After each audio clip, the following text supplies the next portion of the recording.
Okay, good morning, students. As you know, last Friday, I left a lesson in the LMS for you guys to complete titled Form and Styles. We began a unit last week that deals with non-fictional prose, and two of the features that we usually see in nonfiction include the form and style. People with style always stand out in a crowd.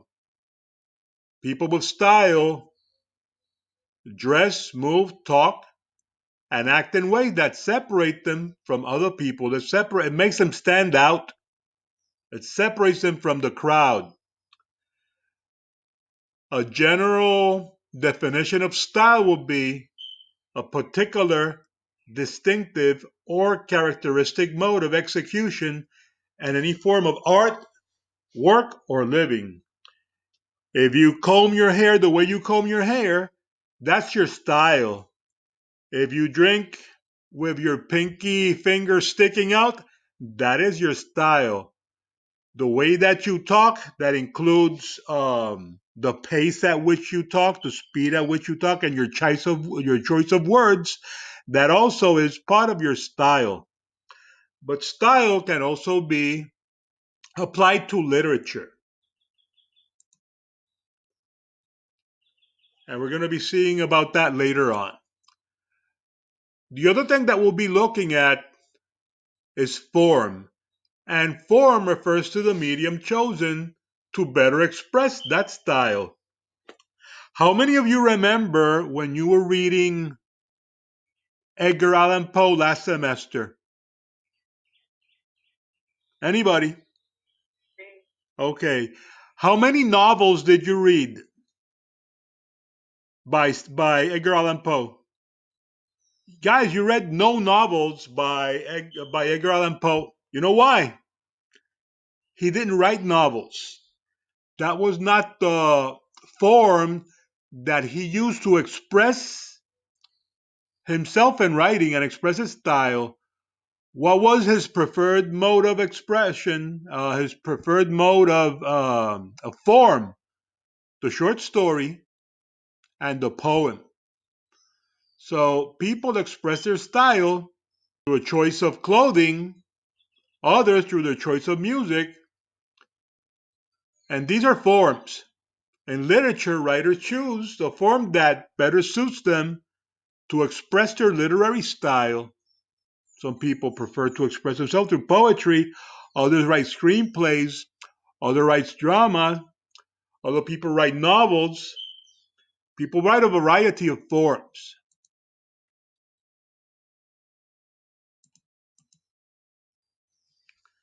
And we looked at the different forms of nonfiction in the final lesson.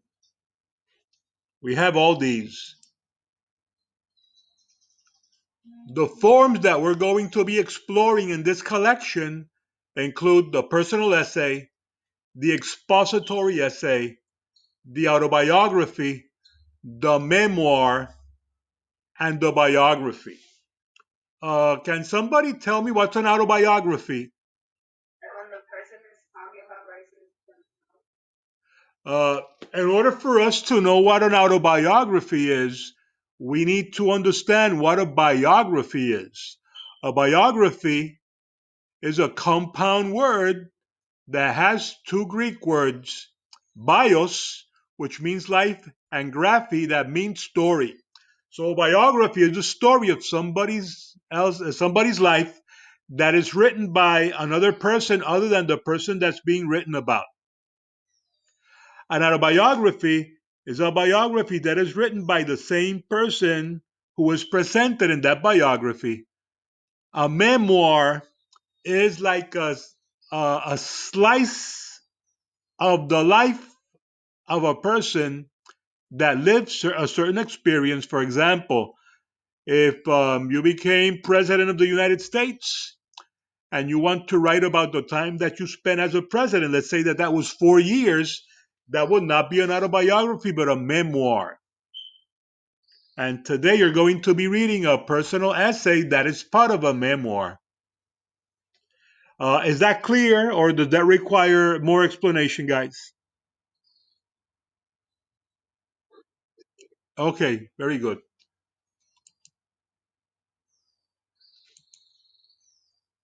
A writer's style refers to the manner in which the author tells the story or gives an account.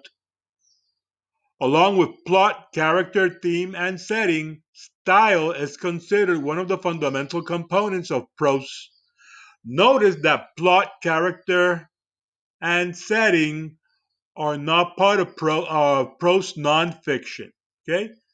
Those things do not overlap with nonfiction. They are part of only fiction. But in nonfiction, we can explore theme and we can also explore style. Style is considered to be one of the fundamental components of prose.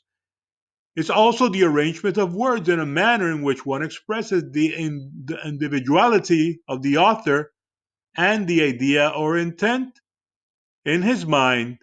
Some people like to talk about issues in a funny way. That will be part of their style, the tone that they use. Um, Style also has to do with diction, which is your choice of words. And everybody has their own style, right? Diction, tone, and mood. Mood refers to the feelings that come, they are created with the words that you use. Let's look at each one individually.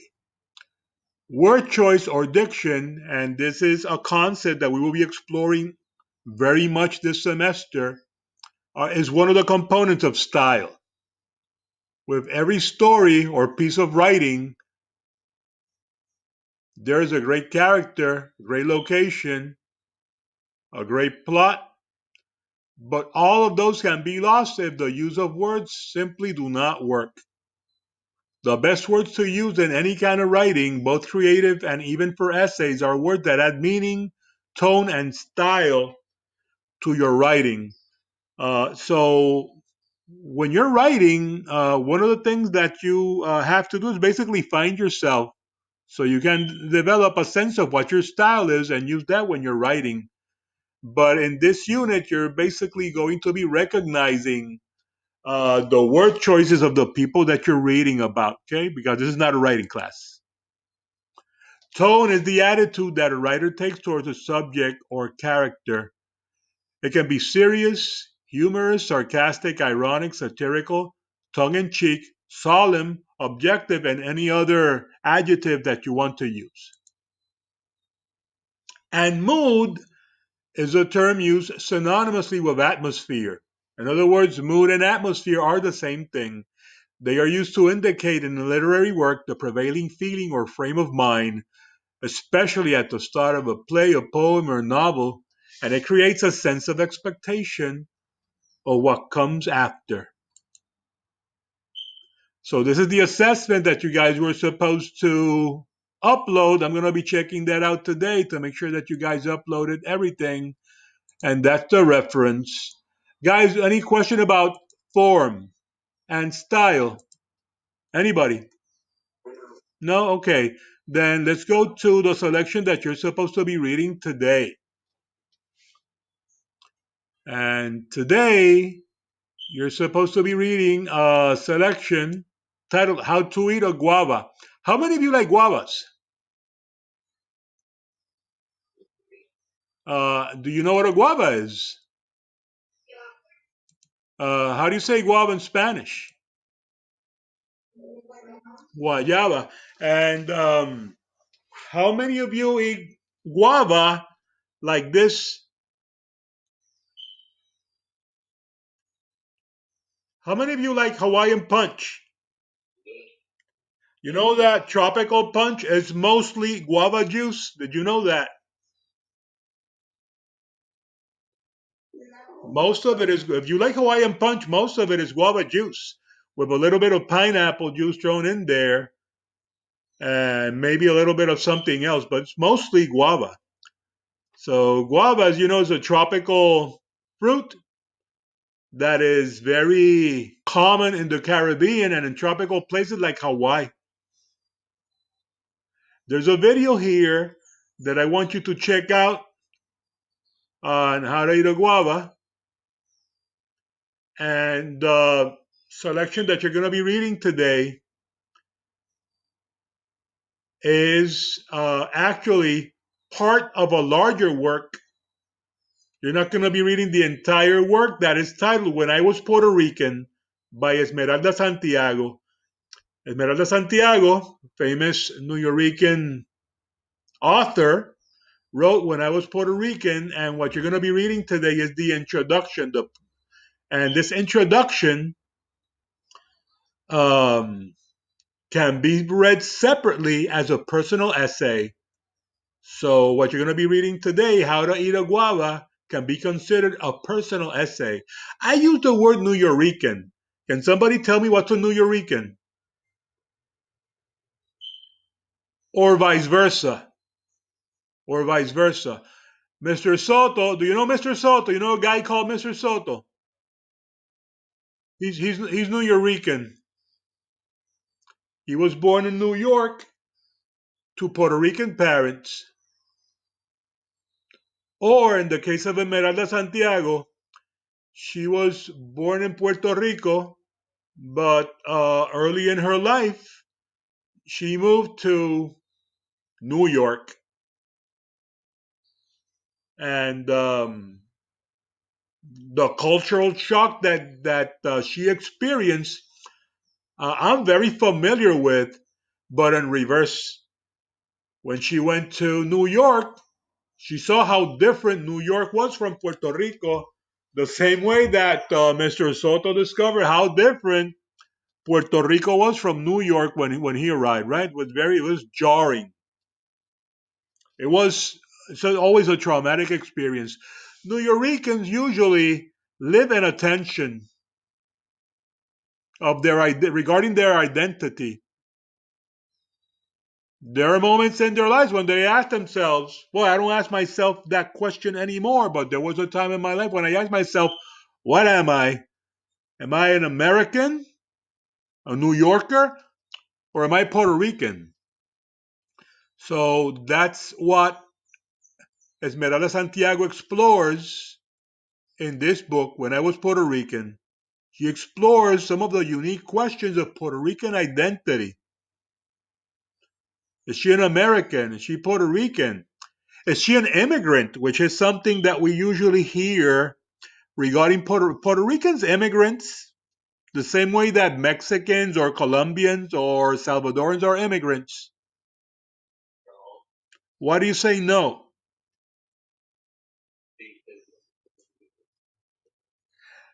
Politically, right? What you said is correct politically.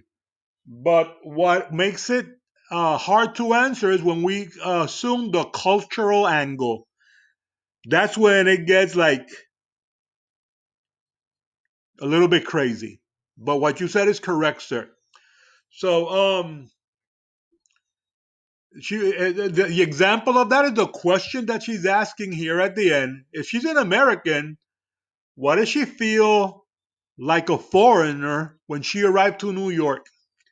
And it's not, as I said, because of the political angle, it's more because of the cultural angle. How to Eat a Guava, as I said earlier, is the prologue of this memoir written by Esmeralda Santiago, but you're going to be reading it independently as a personal essay. And personal essays are essays that explore some aspect of the life of the author. The literary concepts that you're going to be engaging today include visualizing. And visualizing is when the author uses imagery to allow readers to picture their world and experiences. When we talk about visualizing, people usually think in one of the senses. Which one?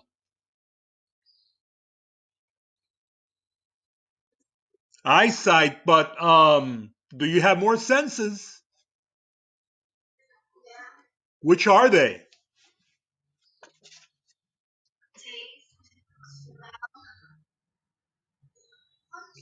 So the senses would be sight, hearing, smelling, touching, and tasting, right? We have five senses. Some people say that we have more.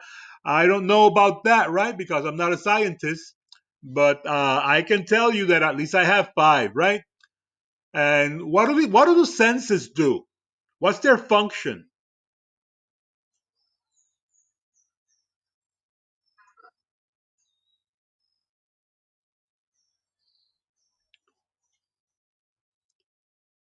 In a very general in a very general way, can somebody explain to me what's the function of of these senses? What do they do? They are very practical. Let me ask you a question. Where are you? How do you know that?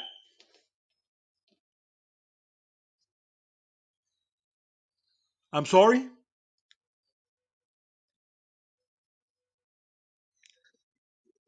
Um, Close your eyes.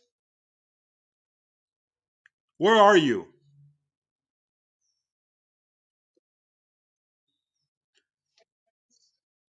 Close your eyes. Where are you? You're in your desk. How do you know that?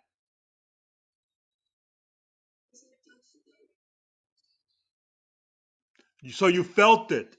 So are you seeing what the senses do? The senses allow you to experience the world around you. If you did not have the senses, would you know that there is such a thing as a house? Imagine that you could not hear, see, smell, touch, or see. Would you know that there is such a thing as a house? Such a thing as fried chicken, such a thing as a cell phone, such a thing as a puppy. Would you know those things would exist? No, no, you would not. Well, let me ask you a question. Would you even know that you existed? Probably not. So you see how important the senses are. So what does that have to do with visualizing? Visualizing is when you use the senses, you use language of the senses to explain something. That's why reading can be more vivid than watching a movie. I don't know if you're a reader and you have experienced what I'm saying. How many senses can you use with a movie? Two. Which are they? You see and hear a movie. Can you taste it? Can you smell it? No, you can't smell. At least not in 2021. You can't do these things, right? Who knows what will happen in the future, but not today. Uh, but using words, you have a record of experiences in your mind. And when you're visualizing, what you're doing is you're accessing those archives, those files that are in your mind and that allow you to experience. For example, if I say chocolate, do you know what I'm talking about? Are you Can you taste it now in your mind? Yes, you can. Yes, you can. Can you smell it in your mind? Uh, okay, to be able to visualize, you have to really use your memory very well in a very precise way. So if I ask you if there's a difference between a steak and chicken, what's your answer? What about the smell? What about the texture? In your mind, can you experience those things now? Try to.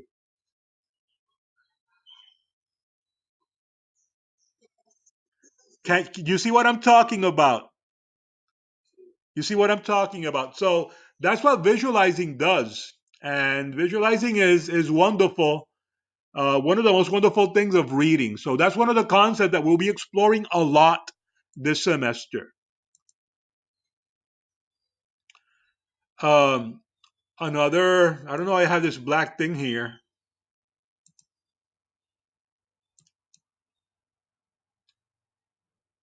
What's this black box doing here? Okay. So another literary concept that you'll be exploring is tone. Tone is the attitude a writer has towards the subject matter that you're exploring. You can write, some people like to write in a very funny way, even if they're talking about a serious issue. That's just a tone that they like to use. Some people are very solemn, very serious. So the tone is something that the writer chooses, and that's going to be part of their style. Remember, we're talking, these are elements of a style. So you're going to be looking at Esmeralda Santiago's style. And the one that we mentioned from the other lesson, diction, refers to the speaker or writer's distinctive vocabulary choices that they express in a written work. So it's just choosing words. Some people like to choose certain words. They feel comfortable with those words, and those are the ones that they use to communicate. Some people like to use a lot of profanity. Some people don't. It's all a matter of style. And we also have mood, which is synonymous with atmosphere, and it has to do with the prevailing feeling that you get when you read something. This is a picture of a bodega in New York. It reminds me of my dad's bodega in Brooklyn. It was a little bit smaller than what I see here, but it brings back memories, guys. To explore the author's style, you're going to be working with this table that you see here, this chart. Well, you will find an example from the text that illustrates diction, tone, and mood. And that needs to be done as you read, not after you read. So today's assessment regarding how to eat a guava is that you're going to be reading it. You'll find it on pages 440 to 442. It's very short because it's just a prologue of this bigger work, this memoir. And then there's a wrap up activity that needs to be completed on page 443. So, what you're going to be uploading will be the wrap up activity that includes the chart that I showed you earlier. Any question, guys? It's all clear. Okay, let's go back. Let me go come back to Zoom.